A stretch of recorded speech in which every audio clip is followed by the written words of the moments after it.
ہم لاتے ہیں ٹاپ نیوز، آپ کے فیوریٹ ٹاک شوز اور انلمیٹڈ انٹرٹینمنٹ صرف یوٹیوب پر۔ اگر آپ نے ابھی تک ہمارا چینل سبسکرائب نہیں کیا تو ابھی سبسکرائب کریں اور بیل آئیکن کو کلک کر کے ہماری لیٹسٹ ویڈیوز کے بارے میں اپڈیٹ جانیں۔ سبسکرائب کیجئے اور ہم آپ کو لیے چلیں گے آپ کی فیوریٹ ویڈیو کی طرف۔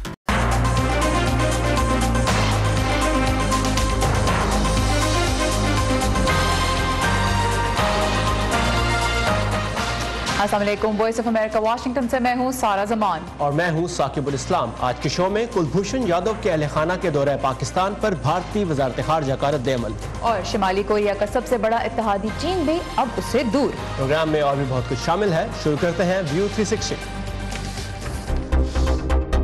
پاکستانی سیاست کے لیے سال 2017 کیسا رہا؟ Democracy has matured in Pakistan. There was no coup, no revolt. دلی میں ایک عام شہری کی بچوں کی تعلیم کے لیے خاص کوشش۔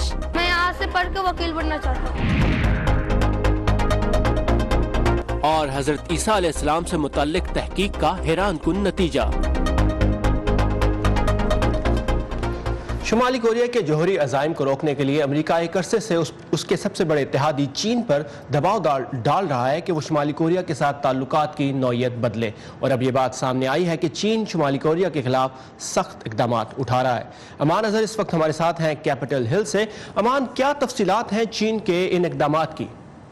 جی ثاقب، بیجنگ کی جانب سے جو اس وقت تازہ ترین اعداد و شمار سامنے آئے ہیں ان کے مطابق نومبر کے مہینے میں یعنی پچھلے مہینے چین کی جانب سے شمالی کوریا کو تیل کی مصنوعات کی برآمدگی نہیں کی گئی۔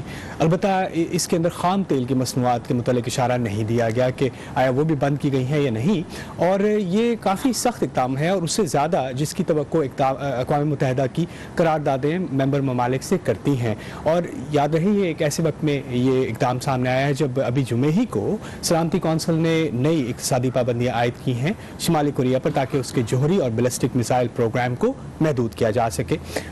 اسی معلومات کا ہم نے مزید احاطہ کیا ہے اس رپورٹ میں، آئیے دیکھتے ہیں۔ روس اور چین نے شمالی کوریا کے جوہری اور بیلسٹک میزائل پروگرام سے متعلق تنازع کے پرامن حل پر زور دیا ہے۔ اقوام متحدہ کی سلامتی کونسل کے 2 مستقل ممبران کی جانب سے اس خواہش کا اظہار جمعے کو سلامتی کونسل کی جانب سے شمالی کوریا کو تیل اور گیس کی فراہمی محدود کرنے سے متعلق نئی قرارداد کی متفقہ منظوری کے بعد سامنے آیا ہے۔ چین کے کسٹمز ڈیٹا کے مطابق چین جو شمالی کوریا کے لیے تیل کا سب سے بڑا ذریعہ ہے نے پچھلے ماہ شمالی کوریا کو تیل سمیت ڈیزل اور ایندھن فراہم نہیں کیا اور نہ ہی شمالی کوریا سے مصنوعات درآمد کی۔ دوسری جانب جنوبی کوریا کی جانب سے سال 2018 کی پیش گوئی میں کہا گیا ہے کہ شمالی کوریا اپنے خلاف لگائی جانے والی پابندیوں کے اثرات کم کرنے کے راستے تلاش کر ہی لے گا۔ اقوام متحدہ کی جانب سے لگائی جانے والی پابندیوں میں ممبر ملکوں سے یہ بھی کہا گیا ہے کہ وہ 2 سال کے اندر اپنے ملکوں میں کام کرنے والے شمالی کوریائی کارکنان کو واپس بھیج دیں، جس کا مقصد کم جونگ ان کی حکومت کے مالی ذرائع کو مزید محدود کرنا ہے۔ پیر کو چین کی وزارت خارجہ کی جانب سے کہا گیا ہے کہ تمام ممالک کشیدگی کم کرنے کی کوشش کریں اور یہ کہ اقوام متحدہ کی نئی پابندیوں کے باعث شمالی کوریا میں انسانی بحران پیدا نہیں ہونا چاہیے اور عمومی نوعیت کے اقتصادی رابطے اور تعاون جاری رہنا چاہیے۔ شمالی کوریا نے ان پابندیوں کو رد کرتے ہوئے ان اقدامات کو اپنے خلاف جنگی کارروائی اور مکمل اقتصادی ناکہ بندی قرار دیا ہے۔ جی یہاں میں یہ بھی بتاتا چلوں کہ جنوبی کوریا کی جانب سے جو سال 2018 کی آؤٹ لک یا پیش گوئی کی گئی ہے اس میں اس امید کا بھی اظہار کیا گیا ہے کہ اگلے سال شمالی کوریا امریکہ کے ساتھ مذاکرات پر رضامند ہو جائے گا۔ جی امان اظہر ہمارے ساتھ تھے کیپٹل ہل سے۔ تھینک یو امان فار دیز اپڈیٹس۔ چین، پاکستان اور افغانستان کے وزرائے خارجہ کا پہلا سہ فریقی اجلاس آج بیجنگ میں ہوا۔ تینوں وزرائے خارجہ نے افغانستان میں مصالحت کی کوششوں کی مکمل حمایت کا اعادہ کرتے ہوئے طالبان پر زور دیا کہ وہ جلد امن عمل میں شرکت کریں۔ اس موقع پر چینی وزیر خارجہ نے افغانستان کو بھی پاک چین اقتصادی راہداری کا حصہ بنانے کا امکان ظاہر کیا۔ اکتوبر میں افغان صدر اشرف غنی نے کہا تھا کہ اگر پاکستان نے اسے بھارت کے ساتھ تجارت کے لیے زمینی راستہ نہ دیا تو افغانستان سی پیک کا حصہ نہیں بنے گا۔ اور پاکستان میں جاسوسی کے الزام میں سزائے موت پانے والے بھارتی شہری کلبھوشن یادو کی اہلیہ اور والدہ کی کل اسلام آباد میں اس سے ملاقات کے بعد آج بھارت کی وزارت خارجہ کا سخت رد عمل سامنے آیا ہے۔ تفصیلات جانتے ہیں نئی دلی سے ہماری نمائندہ رتل جوشی سے۔ رتل، پاکستان تو اس ملاقات کو ایک گڈ ول جسچر قرار دے رہا ہے، بھارت کی وزارت خارجہ کے کیا اعتراضات ہیں؟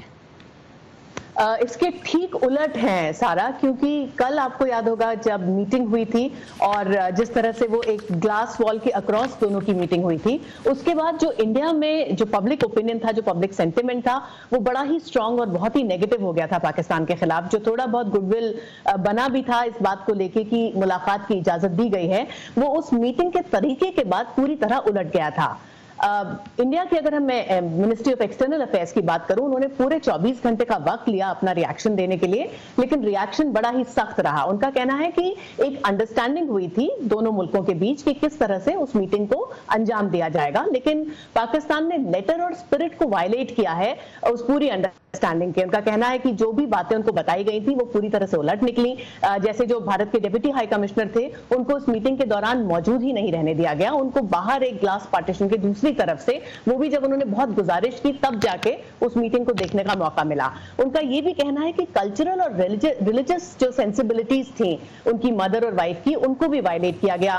بندی، منگل سوتر، چوڑیاں، یہ جو ہندو میرڈ ویمن کے سمبلز ہوتے ہیں، ان کو اتارنے کو کہا پاکستان نے، جو کہ ایک طرح سے وائلیشن ہے ان کے رائٹس کا. تو پوری طرح سے کل ملا کے جو پبلک اینگر ہے اسے ایم ای اے کے ریاکشن نے ٹیپ کیا ہے اور ایک بہت ہی سخت رویہ اس وقت اپنایا ہے سارا. اور جو فیملی کے درمیان بات چیت ہو سکی اس کے بارے میں بھی اعتراض کیا ہے وزارت خارجہ نے، اس کی کیا تفصیل ہے؟ بالکل، دیکھیے سارا، کل ہم کو جو رپورٹس مل رہی تھی جو پاکستان سے آ رہی تھی، اس میں اس طرح کی باتیں آئی تھی کہ جو بات چیت ہوئی ہے وہ ہندی اور جو ان کی مدر ٹنگ ہے مراٹھی، اس میں ہوئی تھی. ایم ای اے کا ریاکشن ہے، ان کا کہنا، یہ پاکستان کی طرف سے بیان تھا، لیکن ایم ای اے کا کہنا ہے کہ جتنی بار بھی جادو کی مدر نے ان سے مراٹھی میں بات کرنے کی کوشش کی، ان کو بار بار روکا گیا، ٹوکا گیا، اور آخرکار ایک وقت ایسا آیا کہ انہوں نے بات ہی کرنی بند کر دی. ان کا یہ بھی کہنا ہے کہ میڈیا کو جس طرح سے ایکسس دے دی گئی، جبکہ پہلے یہ ہوا تھا کہ میڈیا کو بالکل ایکسس نہیں دی جائے گی، اور ہیکل کیا گیا ان دونوں کو جب وہ ملنے جا رہے تھے جادو سے. تو یہ بھی ایک طرح سے وائلیشن تھا. اچھا، یہ بریفلی بتائیے گا کہ یادو کی اہلیہ نے اور ان کے والدہ نے آج بھارتی وزیر خارجہ سشما سوراج سے ملاقات بھی کی، کافی طویل ملاقات تھی. کیا کوئی ڈیٹیل سامنے آئی ہیں اس کی؟ فی الحال نہیں، اور مجھے نہیں لگتا سارا کہ اتنی جلدی اس بات کے ڈیٹیلز، حالانکہ ایم ای اے نے یہ ضرور کہا کہ اتنی مشکل حالات میں اور بہت ہی ایک نیگیٹو ماحول میں ملاقات ہوئی، لیکن اس کے باوجود ان دونوں خواتین نے بڑی ہمت کے ساتھ، بہت فورٹیٹیوڈ کے ساتھ اس پوری چیز کو بیئر کیا، یہ تو کہا گیا. لیکن مجھے لگتا ہے کہ اب جو بھی بیان سامنے آئیں گے وہ ایک لفظ کو ناپ تول کر ہی سامنے آئیں گے سارا. اور یہاں پہ ہم یہ بھی بتاتے چلیں کہ اسلام آباد میں ہمارے نمائندہ نے بھی کوشش کی پاکستان کی وزارت خارجہ سے اس پہ ریاکشن لینے کے لیے کہ بھارت کی وزارت خارجہ کی جانب سے جو اعتراضات لگائے گئے ہیں ان پہ پاکستان کا کیا کہنا ہے. فی الحال ہمارے پاس اس کا جواب نہیں ہے، لیکن ایک تو جس طرح ہم نے پہلے بھی کہا کہ پاکستان نے اس ملاقات کو ایک گڈ ول جسچر قرار دیا، اور اس کے علاوہ جو تفصیلات سامنے آئیں گی وہ ہم اپنی ویب سائٹ urduvoa.com پر آپ کے لیے اپڈیٹ کرتے رہیں گے. Ratul Joshi, thank you for this update. سال 2017 کچھ ہی روز میں ختم ہو جائے گا. یہ سال پاکستان کے لیے صرف خارجہ امور کے حوالے سے ہی نہیں مشکل رہا، بلکہ ملک کی اندرونی سیاست میں بھی ہلچل رہی. اس سال پاکستان سے کیا سرخیاں نکلی، دیکھتے ہیں اسلام آباد سے ایاز گل کی رپورٹ، جسے پیش کر رہی ہیں شہناز نفیس. پاکستان میں سیاسی بحران 28 جولائی کو اس وقت شروع ہوا جب سپریم کورٹ نے ایک حکم کے ذریعے وزیراعظم نواز شریف کو بیرون ملک اپنے اثاثے ظاہر نہ کرنے پر نااہل قرار دے دیا. ان اثاثوں کے انکشاف 2016 میں پاناما پیپرز کے ذریعے ہوا تھا، مگر سابق وزیر اعظم اور ان کے حامی کہتے ہیں کہ جوڈیشری نے جمہوریت کو کمزور کرنے کے مقصد سے پر انہیں سزا دی. فیصلے میں وہ ایسے الفاظ تھے جیسے کہ ہمارے مخالفین، سیاسی مخالفین ہمارے خلاف استعمال کرتے ہیں. فوج ان الزامات کو مسترد کرتی ہے. نواز شریف کے سیاسی حریف عمران خان، جنہوں نے اس قانونی لڑائی کی قیادت کی تھی، نے عدالتی فیصلے کی تعریف کی اور ان الزامات کو مسترد کر دیا کہ اس کے پیچھے فوج کا ہاتھ تھا. پاکستان میں ہمیشہ برسر اقتدار لوگ قانون سے بالاتر رہے ہیں، چنانچہ پاناما پیپرز کی تمام جد و جہد انہیں قانون کے تحت لانے کے لیے تھی، اور 28 جولائی کو جو کچھ ہوا وہ پاکستان میں جمہوریت کی تاریخ کا سنگ میل ہے.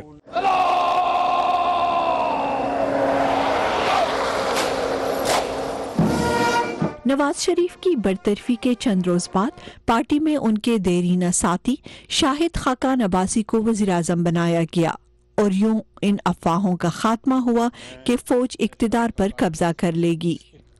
somehow affected negatively on نظام کے تسلسل پر اس کا کچھ منفی اثر پڑا. ہو سکتا ہے اقتصادی استحکام پر بھی اس کا منفی اثر پڑا ہو، لیکن میرے خیال میں پارلیمنٹ کے اندر ہی ہونے والی تبدیلی سے بیرونی دنیا کو یہ پیغام دیا گیا ہے کہ پاکستان میں جمہوریت مستحکم ہوئی ہے، کوئی بغاوت نہیں ہوئی. ناقدین کا کہنا ہے کہ طویل سیاسی بحران نے ایک ایسے ملک میں انتہا پسندوں کو تقویت دی جس پر طویل عرصے سے الزام ہے کہ وہاں ایسے عسکریت پسند موجود ہیں جو بھارت کے خلاف تشدد اور افغانستان میں تنازع کو ہوا دیتے ہیں. نومبر میں ایک مذہبی رہنما اور ان کے حامیوں نے توہین مذہب کے ایشو پر دارالحکومت کو 3 روز کے لیے مفلوج کیے رکھا. بالآخر حکومت کو احتجاج کرنے والوں کے آگے گھٹنے ٹیکنے پڑے. ملک کے اندر سے حکومت پر تنقید کے ساتھ بین الاقوامی برادری نے بھی تشویش کا اظہار کیا. پاکستان نے بہت سی کو اپنے علاقے میں پناہ گاہیں حاصل کرنے کی اجازت دی ہے اور ان تنظیموں کی تعداد میں اضافہ ہو رہا ہے اور ان کا اثر بڑھتا جا رہا ہے. میں نے پاکستان کی قیادت سے کہا ہے کہ ان کا ہدف آپ بھی ہو سکتے ہیں. پاکستانی عہدیدار کہتے ہیں کہ یہ تشویش بے بنیاد ہے. انہوں نے چین کے ساتھ فوجی اور اقتصادی تعلقات گہرے ہونے کا حوالہ دیا اور کہا کہ چین کی جانب سے گزشتہ چند برسوں میں اربوں ڈالر کی سرمایہ کاری نے پاکستان میں اور خطے میں استحکام کی بنیاد ڈال دی ہے.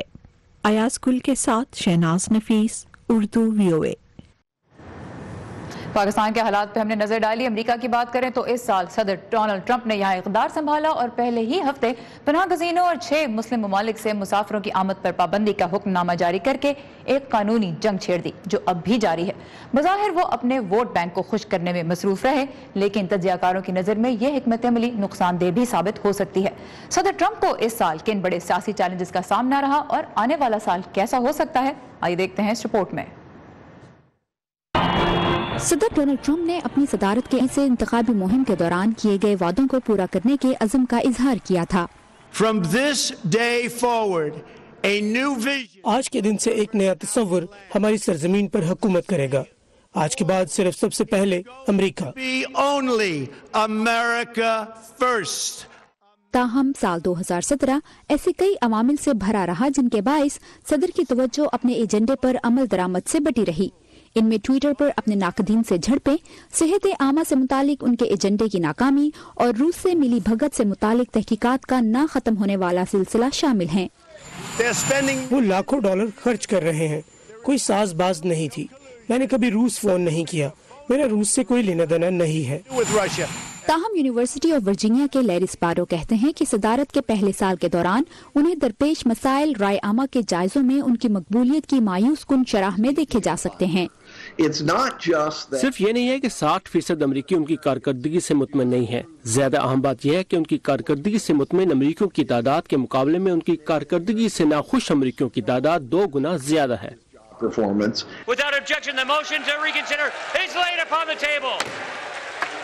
تاہم صدر ٹرمپ کو توقع ہے کہ ٹیکس کٹوتیوں کے بل کی کامیابی سے ان کی مقبولیت میں بہتری آئے گی. میرے خیال سے لوگوں کی وفاداریاں مضبوطی سے قائم ہیں. ٹرمپ کے حامیوں میں ہمیں ان کا ووٹ بینک برقرار نظر آتا ہے. مثال کے طور پر سفید فام ایونجیلیکلز میں 10 میں سے 7 ان کی حمایت کرتے ہیں. دوسری جانب ڈیموکریٹک جماعت کے ارکان کو ٹیکس بل میں تو شکست ہوئی، لیکن حالیہ انتخابات میں ایک بنیادی ایشو بنا کر پیش کرنے سے کامیابی ملی. اس سے انہوں نے سن 2018 میں کانگریس کے وسط مدتی انتخابات میں اپنے لیے راہ ہموار کرنا شروع کر دی ہے. صدارت کی پہلی مدت میں تاریخی طور پر مڈ ٹرم الیکشنز کے نتائج امریکی صدور کے حق میں نہیں رہے. صدر کی پارٹی پہلے مڈ ٹرم انتخابات میں اکثر نشستیں ہارتی ہے اور یہ صورتحال اور بھی بگڑ جاتی ہے جب صدر غیر مقبول ہو. کچھ کی رائے میں صدر کے لیے اس وقت بڑا چیلنج اپنی ووٹر بیس کو وسیع کرنا ہے. اپنی پسندیدگی کی شرح بڑھانے کے لیے انہیں کسی بھی طرح سے ڈیموکریٹس اور انڈیپینڈنٹ ووٹرز کو اپنے ساتھ ملانا ہوگا. جب تک کہ کوئی بڑی بات نہیں ہوتی تو عین ممکن ہے کہ صدر ٹرمپ بھی اپنے پیشرو صدر باراک اوباما اور صدر جارج ڈبلیو بش کی طرح وسط مدتی انتخابات میں شکست سے دوچار ہوں. اس وقت ہماری ویب سائٹ urduvoa.com پر بانی پاکستان محمد علی جناح کے بارے میں ایک مضمون بہت پسند کیا جا رہا ہے. عنوان ہے کیا موجودہ پاکستان ہی جناح کا خواب تھا.